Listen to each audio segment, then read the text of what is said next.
for Ms. Reynolds' Viva Geology class. And first we want to do an introduction for the two expert speakers. Can you please introduce yourself? I'm Scott Leckie from the Department of Geography. And would you please introduce yourself? I'm Alex Manda from the Department of Geological Sciences.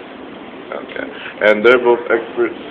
You are a geographer, right? I'm a geomorphologist. Geomorphologist. And you? I'm a hydrogeologist. Hydrogeologist. And we have them here today to see if we can't find out more information about water pollution and how it affects the environment. So I'm going to ask you guys both one question to start off with. It'll be the same question with different answers. Define water pollution. What is water pollution?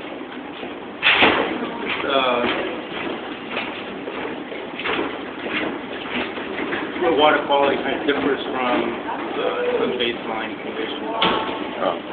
Example is suspended sediments with high concentrations of suspended sediments, and they're related to unnatural, usually human-based input, and we consider that polluted. However, you can also have rivers that have naturally high levels of some of these things you call pollutants. Like natural, I wouldn't, like Colorado River, I wouldn't consider that polluted in its natural state. It really has a connection with human-induced change.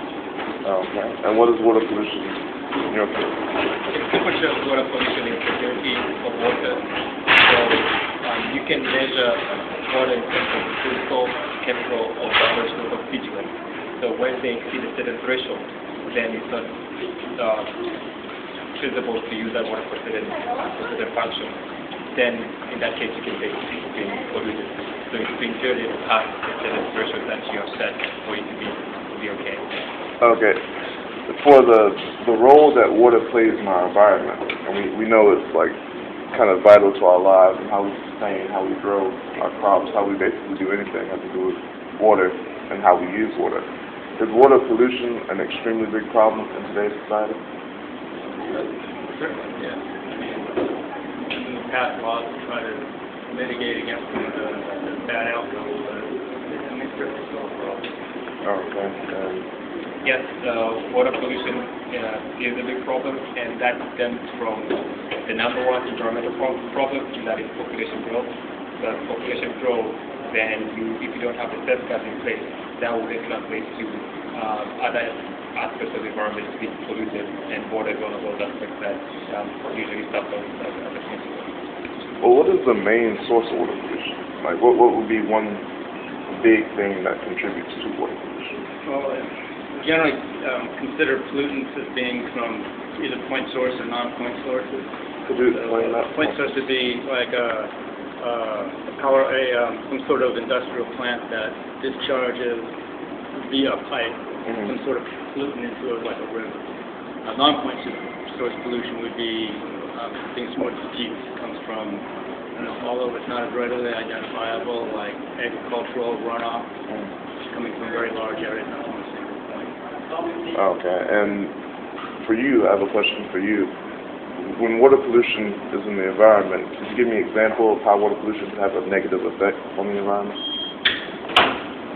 Let me answer your first question first, and that is what is the biggest problem. You wouldn't necessarily say there's one big problem, and it depends on the location and what type of pollutants you have in that location. So let's say if it's a non-point source, like agricultural runoff or agriculture-related activities in the Gulf of Mexico, for instance, is what they call a dead zone, and that is a function of all the nutrients that come from fertilizers being washed offshore and going to the Gulf of Mexico, and then ultimately they kill fish.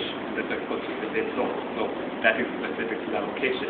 You can also have natural occurring pollution where salt water might pollute fresh water, and if you live on the coast, that might be a big problem. If you live in Bangladesh, for instance, you might have a problem of arsenic poisoning, because arsenic is naturally in the ground, and if you are drinking water that is in contact with arsenic, then you might get arsenic poisoning. So then you might have health problems related to that. So it's sort of a specific question that you have to ask for each location and what type of pollution you're getting at that location. Alright. So how do y'all think that weather affects water pollution? Well, I'll take the example of Greenville. One of our more important water pollution problems is urban runoff from residential areas, from parking lots, and that kind of thing. And certainly rainfall plays a role there. The more rainfall we get, the more urban runoff we're likely to have discharge requests. If we look at the natural environment, where you have natural occurring pollution, for instance, on the coast, if you have a hurricane might induce sort of water to come overland, and that might cause pollution. In other cases, where you have precipitation, that might have a diluting effect, or you might actually exacerbate the problem. Just as we described in Greenville, if you do have a lot of precipitation, that precipitation is going to entrench all the pollutants on the ground or in the soil, and then it might deposit all that into the stream. And then once it's deposited in the stream, then it might affect the fish that are living in the streams and the rivers that we have.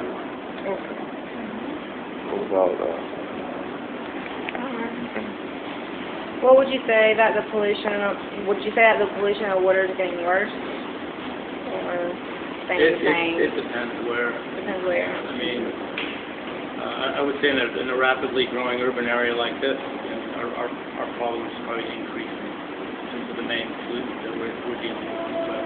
But there's certainly been other places where, certainly in some agricultural areas, some of the better land management practices that the Soil Conservation Service implemented back in the 30s during the Dust Bowl paid off and reduced some of the and certainly the Clean Water Act has done the same.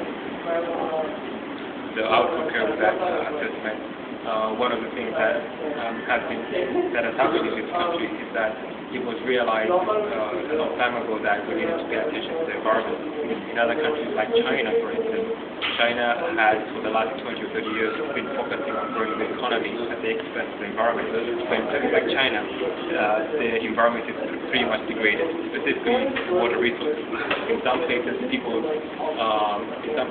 don't even drink water from the tap. A lot of people in China drink water from water bottle, and that's because the majority of the water in China is contaminated. If you go to the north of China, they have a problem with water quantity. Themselves, they have a problem with water quality. And so all of that has been occurring because the number one thing on people's mind was let's grow the economy. So industries were polluting the streams and rivers without caring about the consequences. In the United States, however, for a long time, we said no, we need to pay attention to the environment, we need to protect the environment.